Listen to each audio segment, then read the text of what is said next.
जय श्री कृष्ण। मित्रों, मुश्किल समय में धैर्य रखना हमारे जीवन का महत्वपूर्ण हिस्सा है। जीवन में कई बार ऐसी परिस्थितियां आती हैं जब सब कुछ हमारे खिलाफ लगता है। ऐसे समय में धैर्य रखना और अपनी सकारात्मक सोच बनाए रखना बहुत जरूरी। धैर्य हमें मानसिक स्थिरता और शांति प्रदान करता है। ये हमें कठिनाइयों का सामना करने की शक्ति देता है और हमें ये विश्वास दिलाता है कि हर मुश्किल समय के बाद अच्छा समय जरूर आता है। मित्रों, इस संसार में भगवान की इच्छा के बिना कुछ भी नहीं होता है। इसलिए सर्वप्रथम मैं आपको हृदय से शुभकामनाएं देना चाहता हूं कि आप बहुत ही भाग्यशाली हैं, क्योंकि आपने भगवान श्री कृष्ण की प्रेरणा से ही श्रीमद् भगवत गीता के बहुमूल्य विचारों के इस वीडियो को देखने का मन बनाया। मुझे पूरा विश्वास है कि इस वीडियो को पूरा अंत तक देखने और शांत मन से इसकी बातों को सुनने और समझने के बाद आपके विचारों और जीवन में बहुत ही सकारात्मक बदलाव आने वाले हैं। जो कोई भी श्रीमद् भगवत गीता की शरण में आकर भगवान श्री कृष्ण द्वारा बताई गई बातों को अपने जीवन में अपनाता है, वो अपने सभी दुखों और कष्टों से मुक्त होकर अपने जीवन में सफलता और आनंद को प्राप्त करता है। दोस्तों, आपको जिंदगी में जो कुछ भी चाहिए या आपकी जो भी समस्या है, आप श्रीमद् भगवत गीता के ये 60 अनमोल वचन ठीक से सुनकर समझ लीजिए। आपकी हर इच्छा पूरी होगी, हर मुश्किल आसान होगी और आपका हर दुख दूर होगा। इसलिए आज हम आपके लिए भगवान श्री कृष्ण द्वारा दिए गए 60 अनमोल वचन लेकर आए हैं, ताकि ये आपके वर्तमान और भविष्य के सभी दुखों और कष्टों का निवारण करने में आपकी मदद कर सके। गीता का ये ज्ञान अमृत से भरा है, जो इंसान के मरे हुए मन और जीवन में एक नई जान डाल देता है।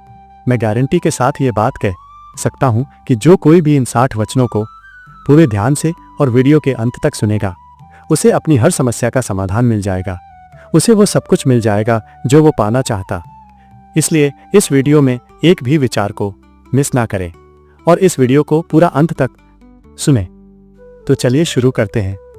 श्रीमद् भगवत गीता का पहला अनमोल वचन ये है कि जहां आपके लिए प्रेम और इज्जत नहीं है, वहां कभी मत जाओ। महाभारत का युद्ध शुरू होने से पहले श्री कृष्ण हस्तिनापुर गए थे, पांडवों की तरफ से शांति प्रस्ताव लेकर। तब शकुनी ने दुर्योधन से कहा, यह कृष्ण बड़ा मायावी है, अगर ये हमारे पक्ष में आ जाए तो समझ लो पांडव हार ही गए, तो इसकी सेवा करो, इसको अपने घर आने का निमंत्रण भेजो, इसे खुश करो। जब श्री कृष्ण हस्तिनापुर पहुंचे तो दुर्योधन ने उन्हें अपने घर आने का आग्रह किया और श्री कृष्ण से कहा, आप मेरे घर में रहिए, मेरा आतिथ्य स्वीकार कीजिए, मेरे घर में भोजन कीजिए। तो श्री कृष्ण ने दुर्योधन से कहा कि दुर्योधन, इंसान को किसी के घर तभी भोजन करना चाहिए, तभी जाना चाहिए, या तो उससे बहुत प्रेम हो, या तो हमारे जीवन में कोई बहुत बड़ी आपत्ति आ गई हो ना। तो मेरी जिंदगी में कोई आपत्ति आई है और ना ही तुम्हारा मुझसे कोई प्रेम है, तो तुम्हारे घर तो मैं कभी नहीं आऊंगा। तुम मुझे अपने घर बुला रहे हो सिर्फ और सिर्फ अपना मतलब पूरा करने के लिए, और मतलबी लोगों के घर कभी नहीं जाना चाहिए। इससे हमको ये शिक्षा मिलती है कि जिसके दिल में आपके लिए प्रेम नहीं है, सम्मान नहीं है, वहां आपको कभी नहीं रहना चाहिए। आपको सिर्फ उसी जगह रहना चाहिए जहां आपकी कदर हो, आपको इज्जत मिले और जहां आपको प्रेम मिले। श्रीमद् भगवत गीता का दूसरा अनमोल वचन यह है कि जिस रिश्ते में मर्यादाएं टूट जाती हैं, वहां सिर्फ सर्वनाश ही होता है। कोई आपसे बड़ा है या छोटा है, अगर वो रिश्तों में अपनी मर्यादाओं को तोड़ देगा तो वो रिश्ता कभी नहीं टिक सकता। रिश्ता सिर्फ तभी चलता है जब दो लोग एक दूसरे का सम्मान करते हैं, कदर करते हैं और कभी अपनी लिमिट क्रॉस नहीं करते हैं।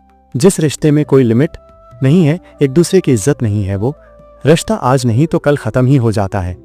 श्रीमद् भगवत गीता का तीसरा अनमोल वचन यह है कि इंसान के दुख का सबसे बड़ा कारण है उसका मोह। मोह से अज्ञान आता है और जीवन में समस्याएं शुरू होने लगती हैं।